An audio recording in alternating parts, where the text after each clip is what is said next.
Welcome to the deep dive. Okay, imagine this. A sector absolutely vital to a nation's future, but facing a really stark warning that it's sunk to its lowest point. That's a heavy statement. It is. And now, what if the radical solution, the way out, wasn't just, more money or new buildings, but a fundamental shift in leadership, one inspired by, of all places, the business world? Yeah, that definitely challenges how we usually think about higher education versus the corporate sector, doesn't it? Absolutely. But that's the provocative idea we're exploring today. This is The Deep Dive, brought to you by AI-deas. We're part of the Good Business podcast from the PHINMA-DLSU Center for Business and Society. And our mission, as always, is exploring how business can genuinely be a force for good in society. Exactly. And just so you know, we're always looking for innovative ways to bring you these insights. This particular deep dive is actually an AI-generated podcast put together using advanced tools like Notebook LM.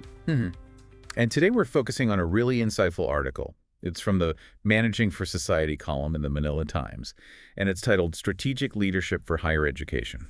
So our goal here is pretty clear. First, we need to unpack why the Philippine higher education sector is in such a tough spot right now. Right. Understand the problem. And then explore how taking lessons from the strategic leadership playbook of successful businesses might just be the key, not just for recovery, but maybe even for transformation. It promises some, potentially surprising insights and maybe even some actionable steps. Let's hope so. Okay, let's not sugarcoat it. The situation in Philippine higher education sounds pretty serious. We mentioned that warning from PHINMA-DLSU chairperson Shirley Agruppa's education at its lowest point. Yeah, that's not a phrase you use lightly. It's a real wake-up call. So what are the specific problems driving this sense of crisis, according to the article? What's really going wrong on the ground? Well, the article highlights several critical issues.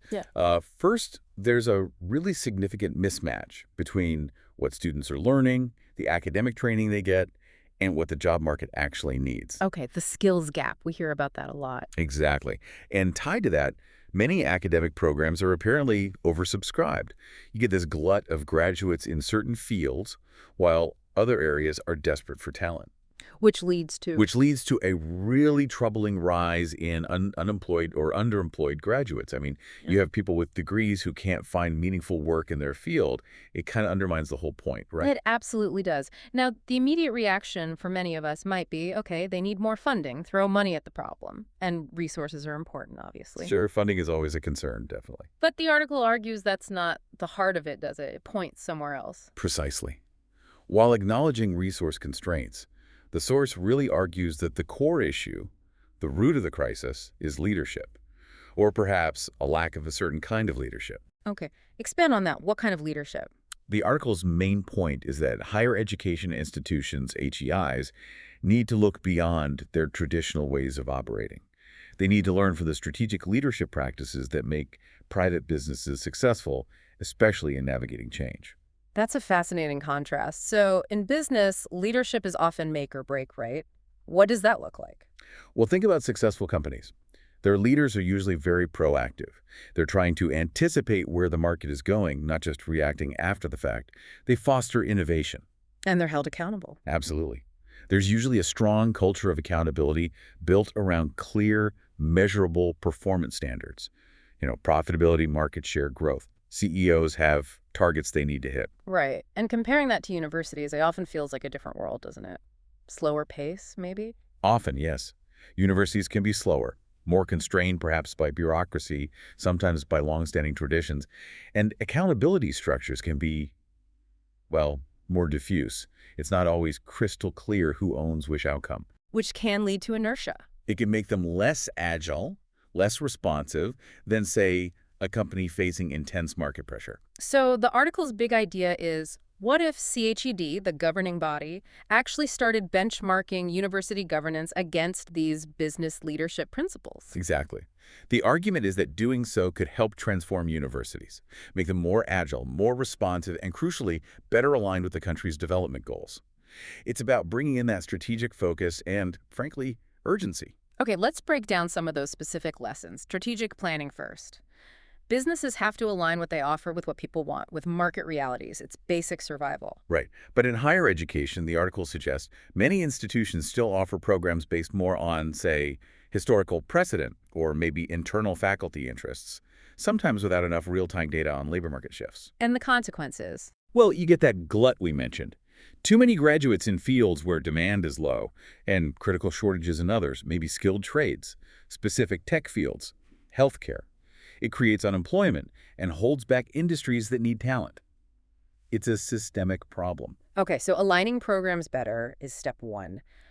What about accountability? You mentioned clear metrics in business. Yes. In corporations, performance is tracked. Clear indicators, innovation pipelines, profit margins, employee retention, customer satisfaction, things you can measure and manage. But for university administrators, those kinds of sharp-edged benchmarks, they often seem less common or maybe just different. They do, and that's why the article proposes something quite concrete. Performance scorecards for academic administrators, introduced by PHINMA-DLSU. Scorecards, measuring what exactly? Not just publications? Not just publications, no. The idea is to measure things directly related to the institution's impact, like graduate employability rates, how many graduates actually get jobs in their field, research output that has practical application, even student satisfaction surveys. That would certainly shift the focus. The goal is to build that culture of responsibility and excellence based on outcomes, not just processes or inputs. Imagine a university president focusing intensely on improving graduate job placement rates quarter after quarter. That's the kind of shift. Okay, that's a big one. Now, leadership development. Businesses invest heavily in this, right? Training, succession planning. Oh, absolutely. Yeah. Big companies spend a lot on identifying and nurturing future leaders. Executive coaching, leadership programs.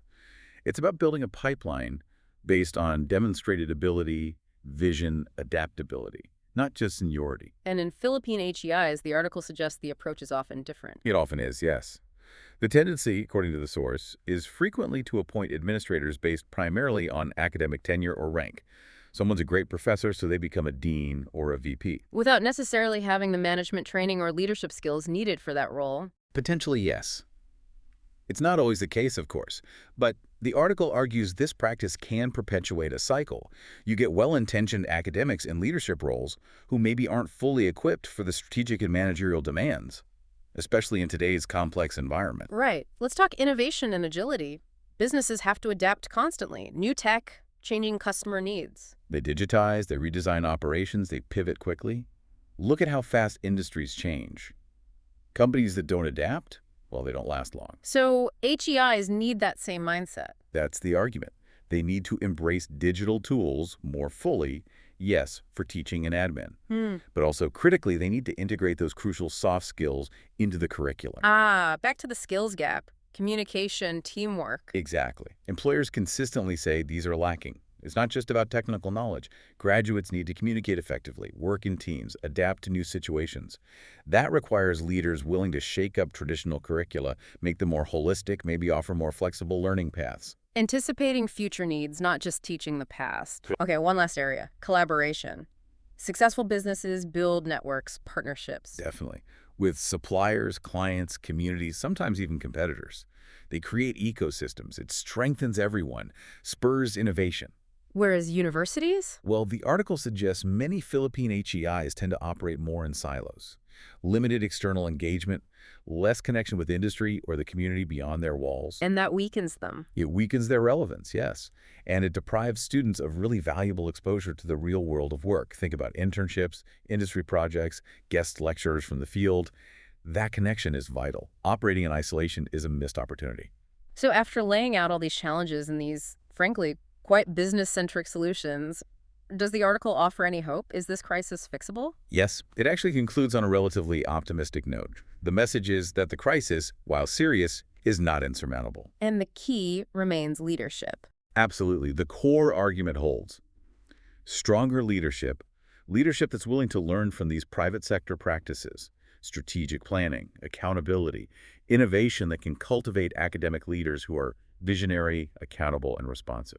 So the future of Philippine education hinges less on, say, fancy buildings or policy documents alone. And much more on the caliber, the capability, and the mindset of the leaders steering those institutions. The article implies that if businesses can learn to thrive amid uncertainty, universities can too. But it requires embracing these lessons. It requires embracing strategic, innovative, and accountable governance. It's about having the vision and then, crucially, the execution. Well, that certainly gives us a lot to think about, and it brings us towards the end of this deep dive. We've really dug into the urgent call for a new kind of strategic leadership in Philippine higher education, drawing some perhaps unexpected lessons from the private sector. hmm The focus is clearly on boosting agility, accountability, and ultimately relevance. So, as you reflect on this, here's a thought to take away, building on our discussion. If the primary measure of success for universities were to shift, moving away from just academic rank or tenure towards measurable impact like graduate success, societal contribution, how might that fundamentally reshape the purpose and priorities of our educational institutions? A profound question indeed. Thank you for joining us on the deep dive. Remember, this was an AI-deas deep dive brought to you by the Good Business Podcast. From the PHINMA-DLSU Center for Business and Society, always exploring how business can be a true force for good. And we'll leave you with this thought-provoking quote from Alvin Toffler. The illiterate of the 21st century will not be those who cannot read and write, but those who cannot learn, unlearn, and relearn.